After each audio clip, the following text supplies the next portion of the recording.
পোস্টারে নিষেধাজ্ঞা রেখেই নির্বাচনী আচরণবিধির গেজেট প্রকাশ। ৬ মাসের সাজাসহ থাকছে জরিমানার বিধান, বাতিল করা যাবে প্রার্থিতাও। চলতি মাসে জানিয়ে দেয়া হবে বিএনপির অবশিষ্ট ৬৩ প্রার্থীর নাম। আসন সমঝোতা ঝুলে যাওয়ায় এই সিদ্ধান্ত ঘোষিত কয়েকটিতে পরিবর্তনেরও আভাস। যেহেতু আমরা এটা ফাইনাল সিলেকশন বলছি না, আমাদের এখানে পুনর্বিবেচনার সুযোগ আছে। রাতে রাজধানীর একাধিক স্থানে গাড়িতে অগ্নিসংযোগ, এনসিপি কার্যালয়ের সামনে ককটেল বিস্ফোরণ, সন্দেহভাজন ২ জনকে পুলিশের সোপর্দ। কোনো কিছু বুঝে ওঠার আগেই এমন বিকট সাউন্ড হয়েছে, ধারণা করছে এগুলা আওয়ামী লীগই হবে, যারা আবার বাংলাদেশের পরিস্থিতিকে অস্থিতিশীল করার চেষ্টা করছে। সেই চক্রটি এনসিপির নেতাকর্মীদেরকে টার্গেট করেছে। চুয়াডাঙ্গায় স্বামীর চিকিৎসা খরচ জোগাতে নবজাতককে বিক্রির অভিযোগ নিয়ে আলোড়ন, লেনদেনের কথা অস্বীকার শিশুর দায়িত্ব নেওয়া পরিবারের।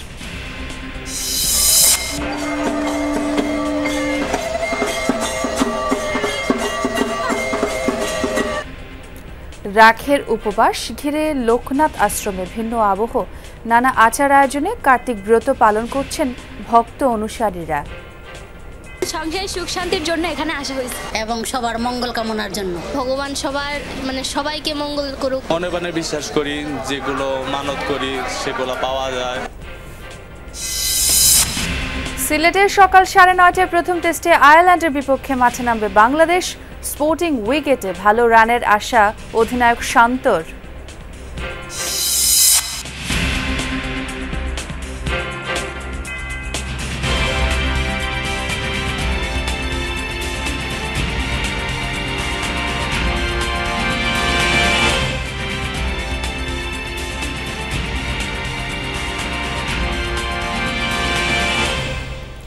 আমন্ত্রণ যমুনা নিউজে, সঙ্গে আছে আমি ছোঁয়া খন্দকার। আর এতক্ষণ শিরোনাম দেখছিলেন। সংসদ নির্বাচনের প্রচারণায় পোস্টারে নিষেধাজ্ঞা রেখেই দল ও প্রার্থীর আচরণবিধির গেজেট প্রকাশ করেছে ইসি। এক মঞ্চে ইশতেহার ঘোষণা ও আচরণবিধি মানতে প্রার্থী ও দলের অঙ্গীকারনামা দেওয়ার নির্দেশনা থাকছে এবার।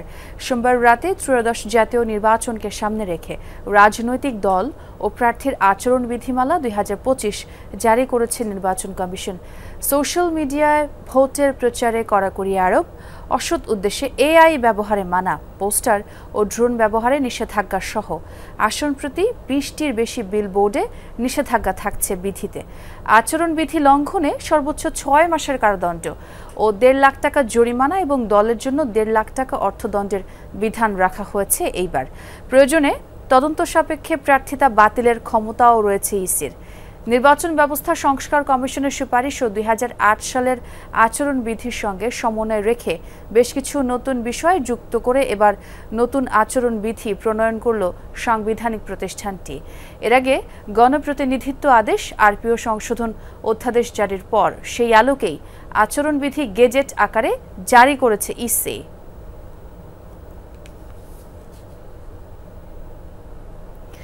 চলতি মাসেই শেষ হবে অবশিষ্ট ৬৩ আসনে বিএনপির সম্ভাব্য প্রার্থীর মনোনয়ন ঘোষণা। এনসিপির সাথে বিএনপির আসন সমঝোতার সম্ভাবনা কমে যাওয়ায় পরীক্ষিত মিত্রদের দ্রুতই ভোটের মাঠে পাঠাতে চায় বিএনপি। এছাড়া ঘোষিত ২৩৭ আসনের কয়েকটিতে প্রার্থী পরিবর্তনেরও আভাস দিয়েছেন বিএনপির নীতি নির্ধারকরা। বলছেন, ক্ষোভ ও অসন্তোষ দমনে বঞ্চিতদের সাথে ফের আলোচনা করবেন শীর্ষ নেতারা। তবুও কেউ জননিরাপত্তা বিঘ্নিত করলে সরকারকে কঠোর হওয়ারও অনুরোধ করেছে বিএনপি। আরেফিন শাকিলের প্রতিবেদন। ধান খেতে দাঁড়িয়ে আম্পায়ারের ভূমিকায় রিভিউ আবেদনকারী ব্যক্তির নাম আলাল উদ্দিন আলাল। ফেনী জেলা বিএনপির এই সদস্য সচিব মনোনয়ন বঞ্চিত হয়ে অভিনবেই প্রতিবাদ করেন। আমার বাড়ির কাজের ছেলেটা পর্যন্ত জেলে গিয়েছে। আমার এই অফিসটা 5 বার ভেঙেছে, 7 বার আমি শারীরিকভাবে অ্যাসল্ট হয়েছি। দল এটা রিভিউ করবে, এটা আমার দৃঢ় বিশ্বাস। যদিও এমন বুদ্ধিদীপ্ত প্রতিবাদ দেখা যায়নি আর কোথাও, বরং হামলা বিক্ষোভে গত কয়েকদিন উত্তপ্ত অন্তত 10টি জেলা। কিন্তু কেন এমন ক্ষুব্ধ প্রতিক্রিয়া? বিএনপি প্রতিষ্ঠা করেছে, তা তাকে নমিনেশন না দিয়ে যদি অন্য কাউকে নমিনেশন দেয় তাহলে তো এলাকার লোক ক্ষুব্ধ হবেই। পরিচিত লোক না পালি নতুন লোক পালি তো বিপদ হবেই। যদি দুই থাকি আমরা হারিয়ে যাব। বঞ্চিতদের এমন কর্মকাণ্ডে বিএনপি বিরক্ত হলেও স্বস্তি দিচ্ছে 237 আসনের তুলনায় অল্প সংখ্যক এলাকায় প্রতিবাদ হওয়ায়। বিএনপি মনে করে তুলনামূলকভাবে যোগ্য লোকরাই পেয়েছেন এবার ধানের শীষ, যদিও সার্বিক বিবেচনায় ঘোষিত প্রার্থী তালিকায়ও কাটাছেঁড়া চলছে।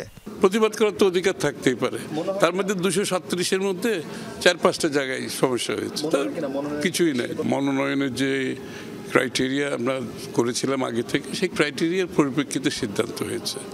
তা আবার আরেকটা ক্রাইটেরিয়া করতে গেলে আবার আরেকজন অসন্তুষ্ট হবে। যেহেতু আমরা এটা ফাইনাল সিলেকশন বলছি না, আমাদের এখানে পুনর্বিবেচনার সুযোগ আছে 2-1টা ক্ষেত্রে। যদি দলের সিদ্ধান্ত সঠিক না হয় সেই ক্ষেত্রে এটা পুনর্বিবেচনার সম্ভাবনা আছে, তবে সেটা খুব বেশি জায়গায় হয়তো দেখা দিবে না, 2-1টা ক্ষেত্রে দেখা দিতেও পারে।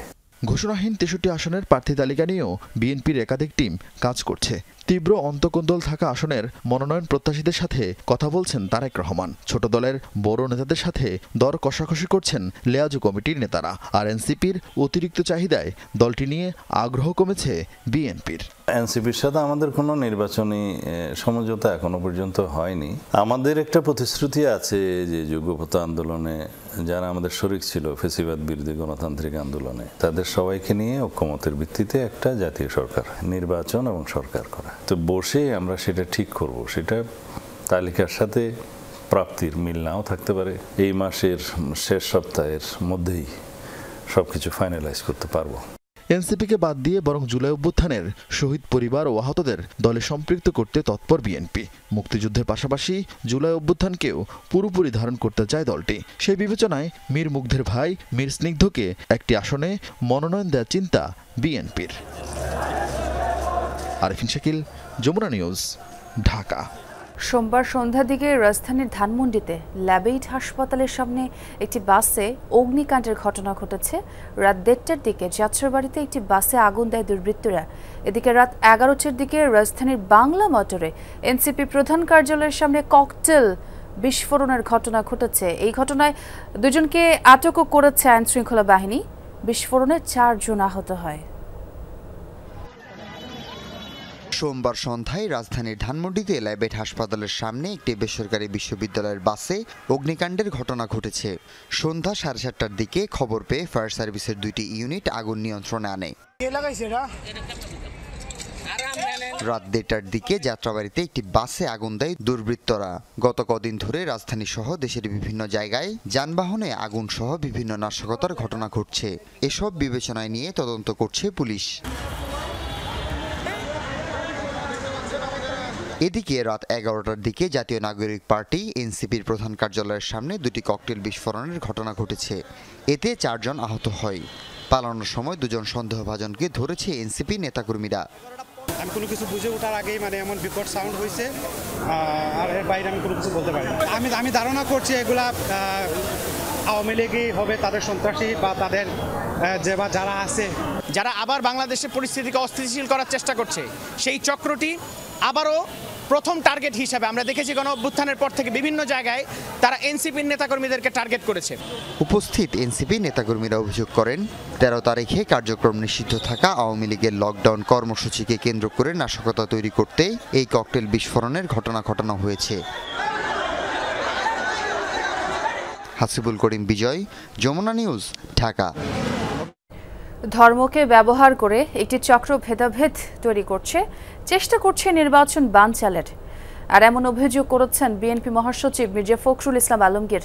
ঠাকুরগাঁওয়ে এক মতবিনিময় সভায় তিনি নৌকার সমর্থকদের হতাশ না হওয়ার আহ্বান জানিয়ে বলেন, ধানের শীষ আপনাদের পাশে আছে। এছাড়া বিএনপি নেতা আমির খুসরু মাহমুদ চৌধুরী বলেন, আগামী সংসদ কি করবে সেটা কোনো সরকার, ঐক্যমত্য কমিশন কিংবা দল ঠিক করবে না, জনগণই সেই সিদ্ধান্ত নেবে। অন্যদিকে জামায়াতের সহকারী সেক্রেটারি জেনারেল এহসানুল মাহবুব জুবায়ের বলেছেন, বিএনপির নোট অব ডিসেন্ট লজ্জার। ইনস্টিটিউশন অব ডিপ্লোমা ইঞ্জিনিয়ার্স IDEBর 55তম প্রতিষ্ঠাবার্ষিকী উপলক্ষে আয়োজিত সেমিনারে কথা বলেন তিনি। আগামী সংসদ কি করবে কোনো সরকারও সিদ্ধান্ত দিতে পারবে না, কোনো ঐক্যমত কমিশনও সিদ্ধান্ত দিতে পারবে না, কোনো রাজনৈতিক দলও সিদ্ধান্ত দিতে পারবে না। দয়া করে জনগণের কাছে যান আগামী নির্বাচনে। এই সংস্কার প্রস্তাবের মৌলিক 15টাতে কিন্তু নোট অফ ডিসেন্ট দেওয়া আছে এবং এমন সব প্রস্তাব যেগুলোর কারণে হাসিনা তৈরি হয়েছিল। ৭১ সালে পাকিস্তান হানাদার বাহিনীর সঙ্গে যোগ সাজস করে এই দেশের মুক্তিযোদ্ধাদের হত্যা করেছিল, তাদের পরিবারদের হত্যা করেছিল, তাদের মেয়েদেরকে তুলে দিয়েছিল খান বাহিনীর হাতে। তাদের সঙ্গে এই দেশের মানুষ আপোষ করতে পারে নাকি ভাই? জুলাই জাতীয় সনদ বাস্তবায়ন আদেশ জারি ও গণভোট আয়োজন সহ 5 দফা দাবিতে আজ রাজধানীতে জামায়াত সহ সমমনা 8 দলের সমাবেশ। আজ গতকাল পুরানা পল্টনে দলগুলোর যৌথ বৈঠক শেষে জামায়াত ইসলামের সহকারী সেক্রেটারি জেনারেল হামিদুর রহমান আজাদ জানান, এই সমাবেশে জনতার ঢল নামবে। সেখান থেকে সরকারকে বার্তা ও জনগণকে নির্দেশনা দেয়া হবে। আজাদ হুঁশিয়ারি দেন, দাবি আদায় না হলে প্রয়োজনে সারা দেশে আন্দোলনে নামবে ইসলামী দলগুলো। একই সাথে সংকট সমাধানে বিএনপি ডাকলে জামায়াত তাতে সাড়াও দেবে বলে জানান হামিদুর রহমান আজাদ। এই কথা যদি বলা হয় গণভোটের বিধান নাই, সেটা বিদ্যমান সংবিধানে নাই। পঞ্চদশ সংশোধনের আগে কিন্তু গণভোট ছিল। তাহলে একটা ফ্যাসিজমের আমলেই যেই সংবিধানটা সংশোধন করা হয়েছে, এই যে প্রশ্ন যদি কোনো রাজনৈতিক দল তোলেন তাহলে তারা ফ্যাসিবাদের অবস্থানটাকে সমর্থন করেন। তো এই কথা আমরাও বলতে পারি যে সংবিধানে 5 বছরের পরপর নির্বাচন ছাড়া আর কোনো বিধান নির্বাচন হতে পারে না। স্বামীর চিকিৎসা খরচ জোগাতে এক নবজাতককে আরেক দম্পতির হাতে তুলে দেওয়ার অভিযোগ উঠেছে চুয়াডাঙ্গায়। অনেকটা গোপনে শিশুকন্যার পরিচয় বদল হলেও বিনিময়ে লেনদেন নিয়ে উঠেছে অভিযোগ। আর বিষয়টি জানাজানি হলে এলাকায় আলোড়ন সৃষ্টি হয়। যদিও শিশুর দায়িত্ব নেওয়া পরিবারের দাবি, লেনদেন ছাড়াই দায়িত্ব নিয়েছেন তারা। আমার স্বামী আজ যাতে পুষ্টি পাইত, তাহলে তো আমার নিজের সন্তান আমি কেউ কোলে দিতাম না, আর মানুষের কথাও শুনতাম না। আমার কেউ এক গ্লাস পানি দেওয়ার মতন লোক নেই গো। গত 28 অক্টোবর চুয়াডাঙ্গার দর্শনার একটি ক্লিনিকে তৃতীয় সন্তান হিসেবে কন্যা শিশুর জন্ম দেন ইসমতারা খাতুন ও মিকাইল হোসেন দম্পতি। আকন্দবাড়িয়া আবাসনে বাস করা দম্পতি চিকিৎসা খরচ জোগাতে সেদিনই কন্যা শিশুটিকে তুলে দেন আরেক নিঃসন্তান দম্পতির হাতে। বিষয়টি প্রথমে গোপন থাকলেও শিশুকন্যা হস্তান্তর বিনিময় নিয়ে অসন্তোষ ছড়ায়। জানাজানির পর লেনদেন নিয়ে ওঠে অভিযোগ। আমার স্বামীর জন্য আমার সব কিছু, আমার তো কিনা ক্ষমতা নেই, অত টাকা দামের ওষুধ আমি কি দিই খাবো ভাই? এটা বলছে না আমরা আর পারবো না দিতে, আমার চলাটা মতন কই দেয়, আমি ওই সন্তান ওদের কাছ থেকে নেবো না। যদি না কই দেয় তাহলে আমার সন্তান আমার আপনারা সবাই মিলে আমার সন্তান আমার বুকে ফিরিয়ে দেন। প্রতিবেশীরা বলছেন, স্বামীর চিকিৎসা খরচ ও অস্ত্রোপচারের ব্যয় মেটাতে তৃতীয় কন্যা সন্তানকে অন্যের হাতে তুলে দিতে বাধ্য হয়েছে দরিদ্র পরিবারটি। ইসমাতার স্বামী খুব অসুস্থ, মনে কাছে বাচ্চাটা সিজার করতে পারেনি দেখে মানুষকে দিয়ে দিয়েছে। অসুস্থ বলে সে বাচ্চা বেশি দিয়েছে। পরবর্তীতে যেন এই ধরনের ঘটনা আমরা না ঘটে সেই দিকে আমরা সবাই যদি সমাজের সচেতন মহল যদি সচেতন আমরা যদি একসাথে কাজ করি, আশা করি এই জায়গা থেকে আমরা বেরিয়ে আসতে পারবো। তবে দায়িত্ব নেওয়া পরিবারটির দাবি কোনো লেনদেনের প্রসঙ্গ ছিল না, বিনা দাবিতেই হস্তান্তর হয়েছে, সম্পন্ন হয়েছে এফিডেভিটও।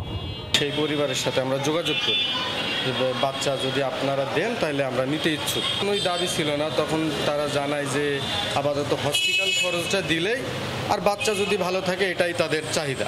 যত সরকারি কার্যক্রম থাকে ওইটা কমপ্লিট করার পরে আমরা বাচ্চাটা নিছি। নবজাতক নিয়ে দুই পরিবারের এমন জটিলতা নিরসনে মানবিক সহায়তা দেওয়ার আশ্বাস স্থানীয় প্রশাসনের। জিসান আহমেদ, যমুনা নিউজ, চুয়াডাঙ্গা। ধূপের ধোঁয়া যতদূর পর্যন্ত ছড়িয়ে পড়ে তত দূর পর্যন্ত রোগ শোক থেকে মুক্তি মেলে, এমন বিশ্বাস থেকে ব্রত পালন করে আসছেন লোকনাথ ভক্তরা।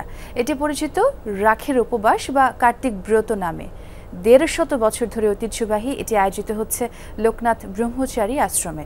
প্রতি বছর কার্তিক মাসের 15 থেকে 30 তারিখ পর্যন্ত প্রতি শনি ও মঙ্গলবার এই ব্রত অনুষ্ঠিত হয়। নারায়ণগঞ্জের বারোদি গ্রামের এই আয়োজন নিয়ে আরও জানাচ্ছেন আমার সহকর্মী শাকিল হাসান, আর ছবি তুলেছেন আরেক সহকর্মী লুৎফুর রহমান ও রাকিবুল ইসলাম। অন্ধকার দূর করে প্রদীপের আলো, ঘি ঢেলে চলতে বসিয়ে শেষ মুহূর্তের প্রস্তুতি ভক্তদের। কলার খোলে সাজিয়ে নিচ্ছেন সারিবদ্ধভাবে, সঙ্গে ধূপদানি। প্রার্থনার সরঞ্জাম নিয়ে লোকনাথ ব্রহ্মচারীর আসন মন্দির ঘিরে চারপাশে সারিবদ্ধভাবে বসেন ভক্তরা। মনোবাসনা পূরণে কায় মনোবাক্যে প্রার্থনার এ আয়োজনই কার্তিক ব্রত।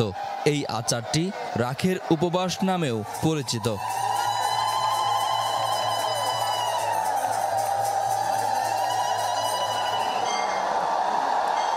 দিনের শেষে সূর্য ঢলে পড়ে পশ্চিম আকাশে। ঘণ্টা আর উলুধ্বনিতে অন্ধকার দূর করতে প্রদীপ জ্বালান ভক্তরা। শুরু হয় কার্তিক ব্রতের মূল প্রার্থনা। কলেরা ও বসন্ত থেকে রক্ষা পেতে এ আয়োজনের নির্দেশ দিয়েছিলেন লোকনাথ ব্রহ্মচারী। প্রতি বছর কার্তিক মাসের 15 থেকে 30 তারিখ পর্যন্ত প্রতি শনি ও মঙ্গলবার এই ব্রত অনুষ্ঠিত হয় নারায়ণগঞ্জের বারোদি গ্রামের লোকনাথ ব্রহ্মচারী আশ্রমে। সংসারে সুখ শান্তির জন্য এখানে আসা হয়েছে এবং সবার মঙ্গল কামনার জন্য। ভগবান সবাইকে মঙ্গল করুক। আসলাম বাবার কাছে কিছু চাওয়ার জন্য। মনে প্রাণে বিশ্বাস করি, যেগুলো মানত করি সেগুলো পাওয়া যায়। ধূপের ধোঁয়ায় ভরে ওঠে লোকনাথ আশ্রম। প্রদীপ, ধূপ, ফুল, ফল সামনে নিয়ে একাগ্রচিত্তে ভক্তরা মগ্ন থাকেন আরাধনায়। মৌনব্রত পালনের মাধ্যমে লোকনাথ ব্রহ্মচারীকে স্মরণ করেন ভক্তরা। ধূপের ধোঁয়ায় চারপাশে স্বর্গীয় এক পরিবেশ তৈরি হয় লোকনাথ ব্রহ্মচারী আশ্রমে। ভক্তদের প্রত্যাশা, এই ধোঁয়া যতদূর পর্যন্ত ছড়িয়ে পড়বে ততদূর পর্যন্ত মানুষের রোগ আর শোক থেকে মুক্তি মিলবে। তারা বলছেন আগামী দিনের ভবিষ্যৎ হবে মানুষের সুন্দর আর সুখময়। লোকনাথ ব্রহ্মচারী যেখানে টানা 26 বছর ধ্যান করেছেন সেটাই তার আসন মন্দির। এখানে তার স্মরণে চলে ভক্তিমূলক গান। এই বারোদিতে বাবার সমাধি আছে, এইখানে উনি দেহত্যাগ করছেন, এখানে সমাধি, এইখানে ওনার আসন মন্দির।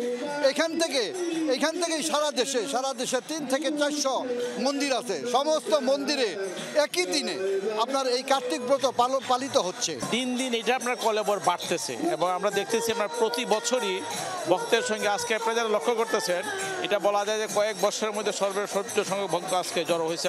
প্রার্থনা শেষে প্রসাদ খেয়ে উপবাস ভাঙেন ভক্তরা। আসন ছেড়ে প্রার্থনা উপকরণ নিয়ে সারিবদ্ধভাবে ভক্তরা রওনা দেন আশ্রম পুকুরের দিকে। আগামী বছরের প্রতীক্ষায় বিসর্জনের মধ্য দিয়ে সমাপ্তি ঘটে রাখের উপবাসের আনুষ্ঠানিকতা। প্রত্যাশা পূরণের তৃপ্তি নিয়ে ঘরে ফেরেন ভক্তরা। শাকিল হাসান, যমুনা নিউজ, নারায়ণগঞ্জ।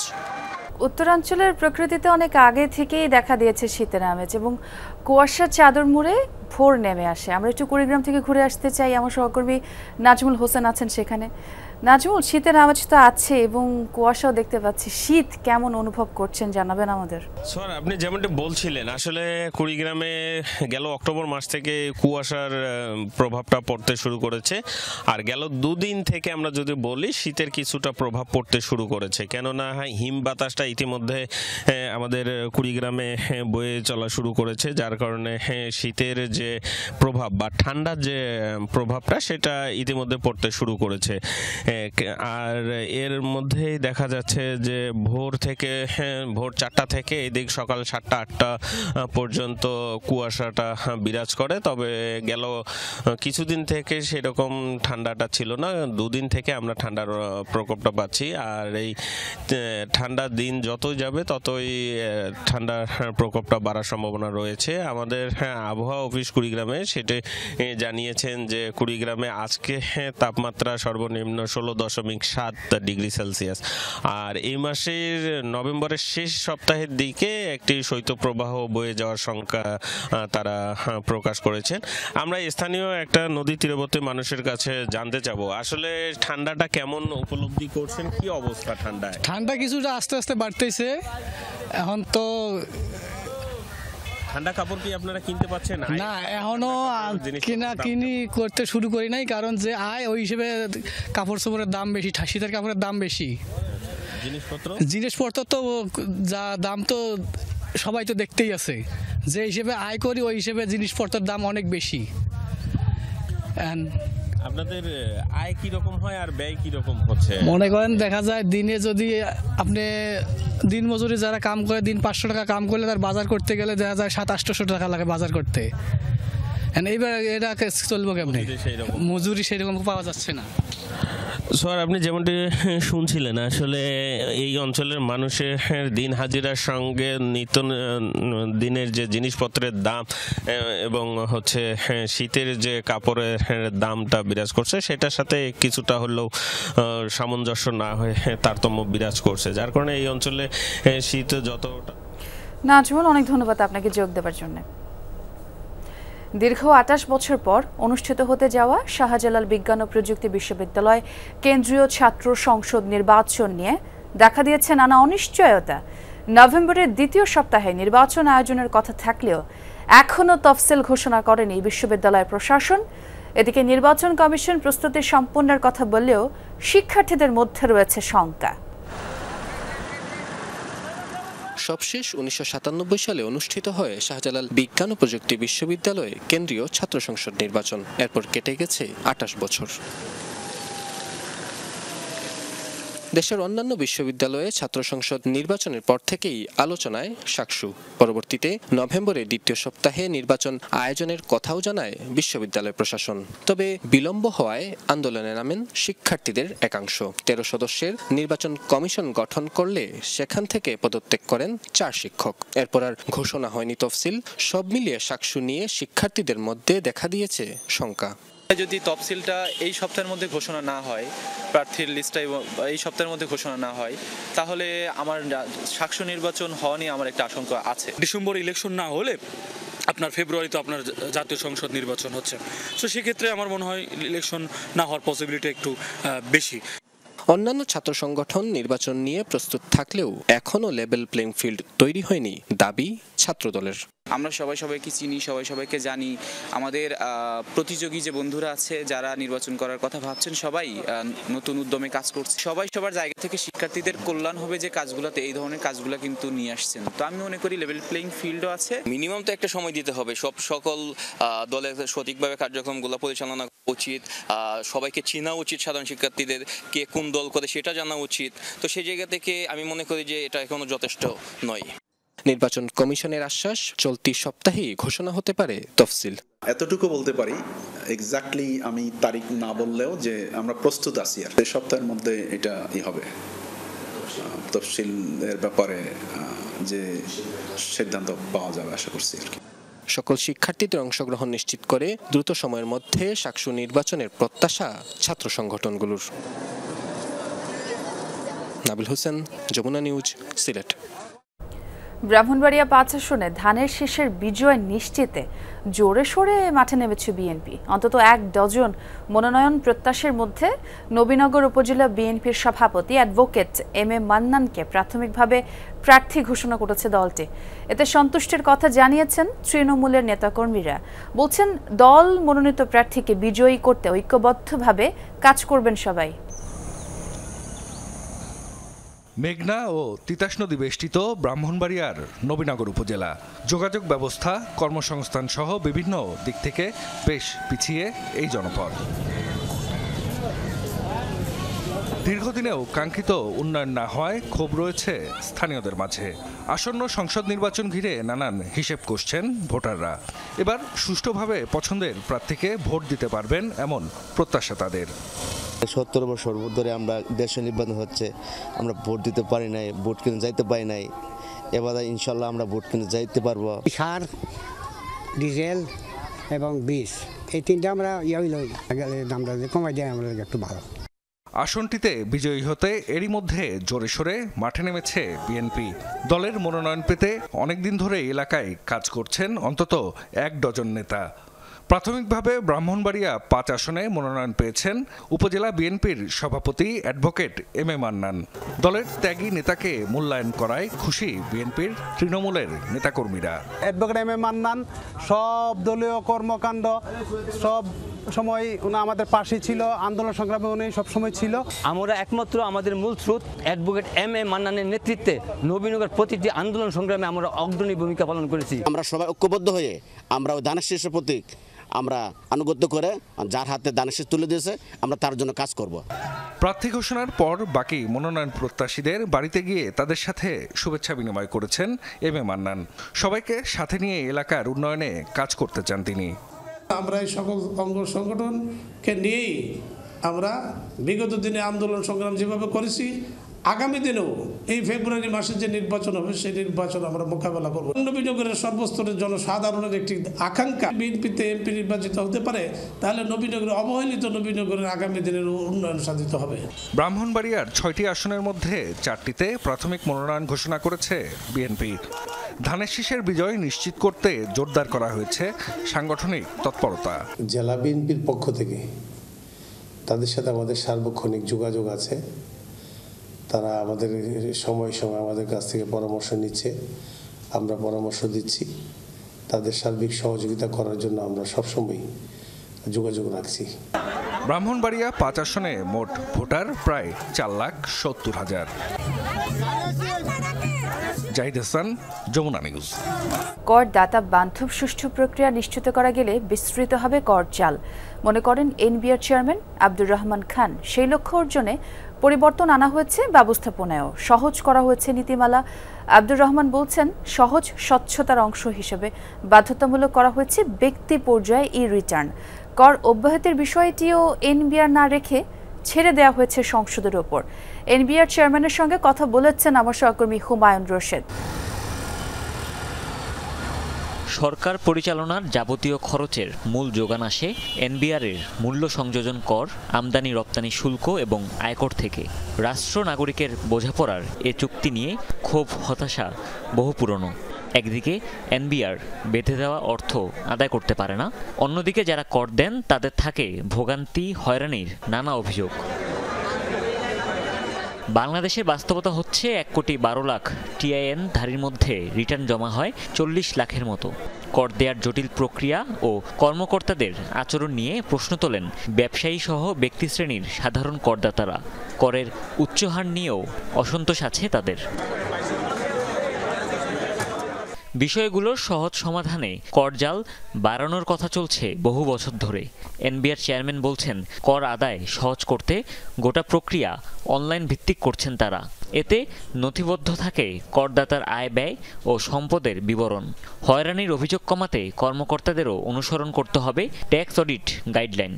আমাদের আলটিমেট টার্গেট হচ্ছে রিস্ক বেসড অডিট সিলেকশন হবে, সেটার জন্য আমার ডাটা লাগবে। তা আমার তো ডাটা নেই, তো এখন থেকে আমরা ডাটা বিল্ড শুরু করেছি। যেহেতু আমরা অনলাইনে রিটার্ন নিচ্ছি, এখন আমার ডাটা অ্যাভেলেবল হচ্ছে। আর পুরোনো কিছু রিটার্নের ডাটাও আমরা সিস্টেমে নিয়ে আসবো। তো এগুলো যে আমরা প্রপারলি করতে পারি, তাহলে আশা করি যে এফিসিয়েন্সি, আমাদের অপারেশনাল এফিসিয়েন্সি বাড়বে। কর ফাঁকি ঠেকাতে সচল করা হয়েছে কর গোয়েন্দা ও তদন্ত ইউনিট। কর অব্যাহতির মতো গুরুত্বপূর্ণ সিদ্ধান্ত ছেড়ে দেওয়া হচ্ছে সংসদের উপর। কর গোয়েন্দা একটা ইউনিট হয়েছে। আমাদের পুরনো যে সেন্ট্রাল ইন্টেলিজেন্স আছে, ভ্যাট ইন্টেলিজেন্স আছে এবং কাস্টমস ইন্টেলিজেন্স আছে, তাদের কাজকর্ম আমরা অনেক স্ট্রেংথেন করেছি। আগে এনবিআর চাইলে কর অব্যাহতি দিতে পারত।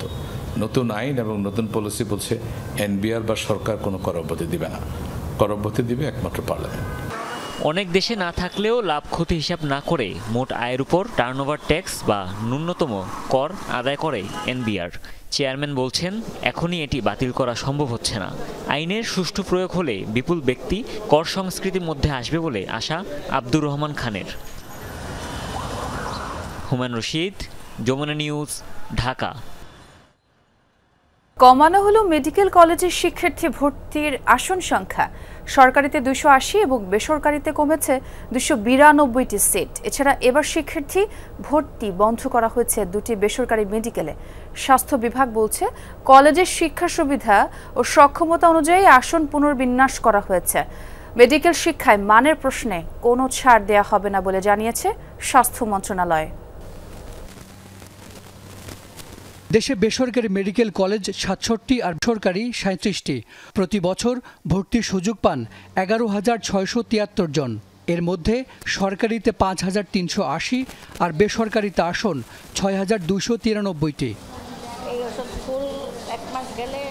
মেডিকেল শিক্ষা মানুষের সুস্থতা ও জীবনের সঙ্গে সম্পর্কিত, কিন্তু এই খাতের মান নিশ্চিতের বিষয়টি কখনো বিবেচনা করা হয়নি, বরং রাজনৈতিক ও ব্যবসায়িক বিবেচনায় দেয়া হয় অনেক মেডিকেল কলেজের অনুমোদন। ইচ্ছে মতো বাড়ানো হয়েছে আসন, ফলে নানা সংকট আর বড় ধরনের ঘাটতি নিয়েই তৈরি হচ্ছে চিকিৎসক। অন্তর্বর্তী সরকার দায়িত্ব নেয়ার পর বিষয়টি নিয়ে কাজ শুরু হয়। অযৌক্তিকভাবে বাড়ানো আসন এবং মানে পিছিয়ে থাকা মেডিকেলের বিষয়ে সংগ্রহ করা হয় তথ্য, সেই অনুযায়ী পুনর্বিন্যাস করা হলো আসন। মূলত আসলে আমরা মানসম্মত চিকিৎসক তৈরি করার জন্য চিকিৎসা শিক্ষা প্রতিষ্ঠানগুলোর সক্ষমতাকে বিবেচনায় নিয়ে আমরা সংখ্যাটাকে রেশনালাইজ করেছি। এটা মোটেই আসন সংখ্যা কমানো বাড়ানোর ব্যাপার না আর কি। প্রথমবারের মতো আসন কমানো হলো সরকারি মেডিকেলে। শুধু তাই নয়, ঢাকা মেডিকেল, চট্টগ্রাম মেডিকেল সহ পুরনো 8টি মেডিকেলেও কমানো হয়েছে 25টি করে আসন। একই সংখ্যক আসন কমানো হয়েছে নতুন 4টি মেডিকেলেও। সবচেয়ে বেশি 50টি আসন কমেছে হবিগঞ্জ মেডিকেলে। সব মিলিয়ে 14টি মেডিকেলে কমেছে 355টি আসন, আর 75টি আসন বেড়েছে 3টি মেডিকেলে। ক্লাসরুমের স্বল্পতা ছিল, শিক্ষকের স্বল্পতা ছিল, ইভেন কোনো সাবজেক্টে দেখা গেছে যে শিক্ষক ছাড়াই ওই প্রফেশনালের ফেজের ক্লাস কন্টিনিউ করা হয়েছে অন্য ব্রাঞ্চের শিক্ষকদের দিয়ে। এগুলো আইডেন্টিফাই করেই মোটামুটি এই জিনিসগুলিকে আবার পুনর্বিন্যাস করা হচ্ছে। সিরাজুল ইসলাম, শাহাবুদ্দিন, সিটি, সমরিতা সহ 10টি বেসরকারি মেডিকেলেও আসন কমানো হয়েছে 292টি। এছাড়া মুন্সিগঞ্জের বিক্রমপুর ভূঁইয়া মেডিকেল ও শরীয়তপুরের শিকদার মেডিকেল এবছর শিক্ষার্থী ভর্তি করাতে পারবে না। এই প্রতিষ্ঠানগুলোর মানের বিষয়ে খুবই স্ট্রিনজেন্ট হওয়া দরকার। তো এখন আমরা তো ওভারনাইট ব্যাপারটা স্ট্রিনজেন্ট হতে গেলে এটা আসলে কালচারালি কম্পেটেবল হচ্ছে না। সেই জন্য আমরা সিগন্যালটা দিয়ে গেলাম, আগামীতে যারা আসবে তারা বুঝতে পারা লাগবে সিগন্যালটার অর্থ, সেই অনুযায়ী তারা কাজ করবে আশা করি। স্বাস্থ্য শিক্ষা অধিদপ্তর জানিয়েছে এই বছর MBBS ভর্তি পরীক্ষা অনুষ্ঠিত হবে 12 ডিসেম্বর। হাসান মিসবা, যমুনা নিউজ, ঢাকা। অন্যের বাঁশবাগানে ঝুপড়ি বানিয়ে মানবেতর জীবযাপন করছেন মেহেরপুরের এক বৃদ্ধা। স্বামীর সন্তান হারিয়েছেন অনেক বছর আগেই। মায়ের স্নেহে পালন করা ভাইদের সংসারে ঠাঁই হয়নি, তাই অভিমানে বাবার ভিটা ত্যাগ করেছেন। কাজ করার শক্তি অবশিষ্ট নেই আর এখন প্রতিবেশীদের দানে 2 বেলা খাবারও জুটছে না। বাঁশের বেড়ার ছোট্ট এক ঝুপড়ি, রোদ বৃষ্টি নিত্যসঙ্গী। আনন্দবাস গ্রামের এই ঘরে নিরানন্দেই জীবনের 16 বছর পার করেছেন মেঘলি খাতুন। 68 বছরের জীবন যেন দুঃখের গল্পে গাথা। স্বামী সন্তান হারিয়ে ঠাঁই নিয়েছিলেন বাবার ঘরে। অভাবের সংসারে পেটের খোরাক জোগাতে কাজ করেছেন অন্যের বাড়িতে। সন্তানের মতো মানুষ করেছেন 6 ভাইকে, অথচ তাদের সংসারে জায়গা হয়নি মেঘলি খাতুনের। অভিমানে বাবার ভিটা ছেড়ে ঠাঁই নিয়েছেন পরের বাঁশবাগানে। মনে করলাম 6টা ভাইয়ের বোন আমি একলা, তা ভাইরা কেন আমাকে ফেল দেবে? ভাইরা ফেলি ছাড়া একদম মাটির সাথে মিশিয়ে দিয়েছে। আমি আর পৃথিবীতে নেই, কবে মরবো তার আগেই মেরে দিয়েছে। তা আমি এই বলি এখন এই বাস করছি। 16 বছর এসে এখানেও খাইতেছি নৌকার বাড়ি। তা আমি অত পয়সা চিন্তাম না। বয়স বাড়ার সাথে হারিয়েছেন কর্মশক্তি, শরীরে বাসা বেঁধেছে অসুখ। প্রতিবেশীদের সহায়তায় খেয়ে না খেয়ে কাটছে দিন। ভাইয়েরা বলছেন নিজেদের অভাব অনটনই পিছু ছাড়ে না। ভাই হচ্ছে 6টা, একটা মারা গেছে, 5টা আছে। আর এই বোন 2টো, একটা ভারত চলে গেছে আর একটা বাড়তে বলছে। আমার বাপের কিছু ছিল না, আমার ভাইরা সব কিনে বাস করছে। এখানে বাস করতে হবে বলেন, আমরা গরিব, চলতে পারিনি। বোনকে ভাত দিতে পারিনি। প্রতিবেশীরা চান জীবনের শেষ সময়ে অসহায় এই নারীর সাহায্যে এগিয়ে আসুক সমাজের বিত্তবানরা। মেঘলির কেউ নেই, মেঘলির খুব কষ্ট, চলাফেরা করে, ও জাতি দেয় তাই খায় বেড়াই। ওর তো কিছু নেই, কেউ নেই, তাকে কেন দেখবো? ভাইরা তোকে দেখে না। তরকারি বাজারে গেল, হয়তো কিনতে না পাইলে একজন একটা বেগুন দিল, একটা আলু দিল, কি একটা মাছ দিল, সেটাই রেডি খাইলো। মেঘলি খাতুনের ঘর মেরামত সহ সব ধরনের সহযোগিতার আশ্বাস দিয়েছেন জনপ্রতিনিধি ও স্থানীয় প্রশাসন। আমরা ওনাকে যে সুবিধাটা দেব সেটা যাতে ওনার হস্তগত হয়, ওনার কাছে পৌঁছায়, তার জন্য আমি খোঁজ খবর রাখবো আমার পক্ষ থেকে। উপজেলা সমাজসেবা কর্মকর্তার দপ্তর থেকে প্রযোজ্য যে সকল সুযোগ সুবিধা তার জন্য সরকার দিয়েছে সেগুলো আমরা ইনশাল্লাহ ভবিষ্যতে তাকে বিবেচনা করব। উপজেলা প্রশাসনের পক্ষ থেকে টিনের ব্যবস্থা করছি এবং একই সাথে ঘর মেরামত করে দেওয়ারও ব্যবস্থা নিচ্ছি। মেঘলি খাতুন স্বামীকে হারিয়েছেন 50 বছর আগে। একমাত্র মেয়েও মারা গেছে 30 বছর হলো। মারা গেছে এক ভাইও। এছাড়া একমাত্র বোন বহু বছর আগেই পাড়ি জমিয়েছেন প্রতিবেশী দেশে। সাবরিনা লিজা, যমুনা নিউজ। এবার আন্তর্জাতিক প্রসঙ্গ। রাজধানী নয়াদিল্লিতে ভয়াবহ বিস্ফোরণের পর রেড অ্যালার্ট জারি করা হয়েছে ভারতের আরও 3 মেগা সিটি মুম্বাই, চেন্নাই ও কলকাতায়। সতর্কতা জারি করা হয়েছে দেশের সব বিমানবন্দর ও জনবহুল এলাকাগুলোতে। বিভিন্ন গুরুত্বপূর্ণ পয়েন্টে বসানো হয়েছে চেকপোস্টও। চলছে তল্লাশি। নিহতদের পরিচয় জানার চেষ্টা করছে দিল্লি পুলিশ। এখনও বিস্ফোরণের দায় স্বীকার করেনি কোনো গোষ্ঠী বা সংগঠন। ঘটনাস্থলে তদন্তের কাজ করছে ফরেনসিক, এনএসজি এবং এনআইএ এর আধিকারিকরা। বিস্ফোরণের ঘটনায় অতি দাহ্য কোনো রাসায়নিক ব্যবহার করা হয়েছে বলে ধারণা করা হচ্ছে। এর মধ্যে গাড়ির মালিককে জিজ্ঞাসাবাদ করা হয়েছে, তবে তার দাবি 7 মাস আগেই গাড়ি বিক্রি করে দিয়েছিলেন তিনি। পুলওয়ামার এক বাসিন্দা এটি কিনেছিলেন বলেও জানা গেছে।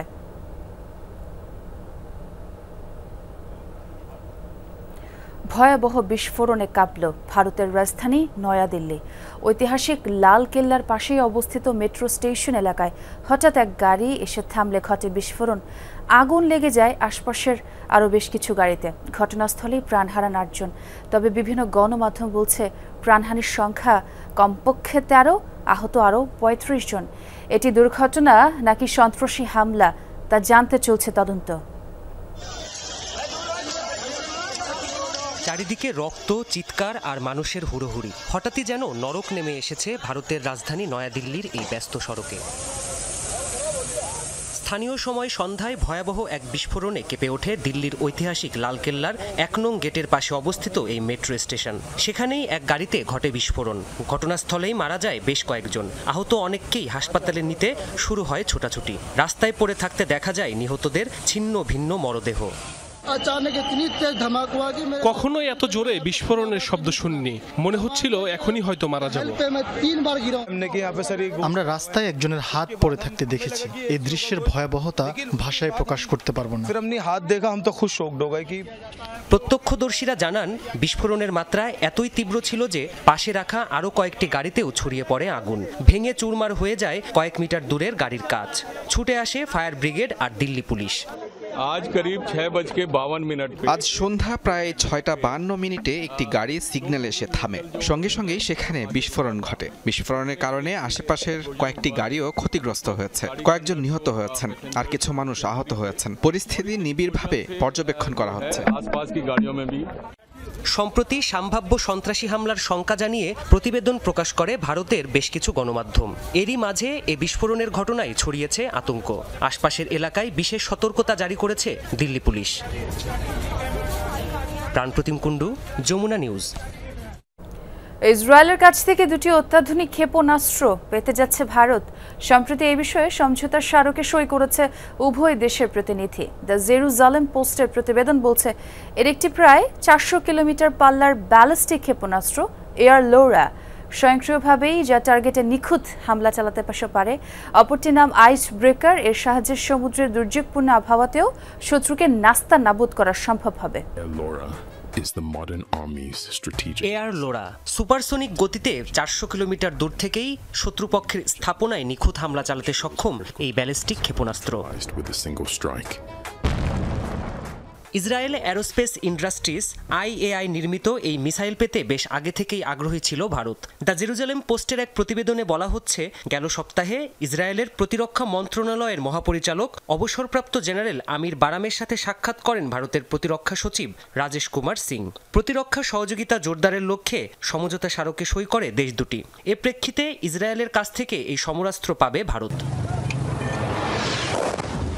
অপারেশন সিন্দুরে পাকিস্তানের বিরুদ্ধে ইসরায়েলের র্যাম্পেজ ক্ষেপণাস্ত্র ব্যবহার করেছিল ভারত। তবে এটি পাকিস্তানে মোতায়েন চীনা আকাশ প্রতিরক্ষা ব্যবস্থার নজর এড়াতে যথেষ্ট নয়। তাই এবার প্রায় দ্বিগুণ পাল্লার এয়ার লোরা মিসাইলের দিকে ঝুঁকছে ভারত। এতে শত্রুর নাগালের বাইরে থেকেই হামলা চালাতে পারবে সুখোই 30 ও MiG-29 মতো যুদ্ধবিমান। স্বয়ংক্রিয়ভাবেই নির্দিষ্ট টার্গেটে হামলা করবে মিসাইলটি।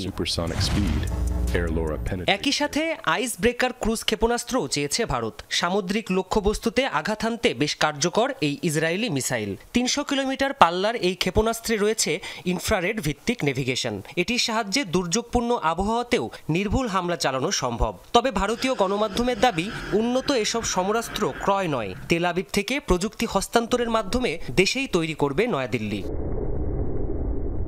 স্টকহোম ইন্টারন্যাশনাল পিস রিসার্চ ইনস্টিটিউটের তথ্য অনুযায়ী ইসরায়েলের প্রতিরক্ষা শিল্পের সবচেয়ে বড় ক্রেতা ভারত। 2020 থেকে 2024 সালের মধ্যে দেশটির মোট প্রতিরক্ষা রপ্তানির প্রায় 34% গেছে ভারতে। প্রাণপ্রতিম কুণ্ডু, যমুনা নিউজ। দর্শক, এই ছিল যমুনা নিউজে। এতক্ষণ যারা সঙ্গে ছিলেন সবাইকে ধন্যবাদ।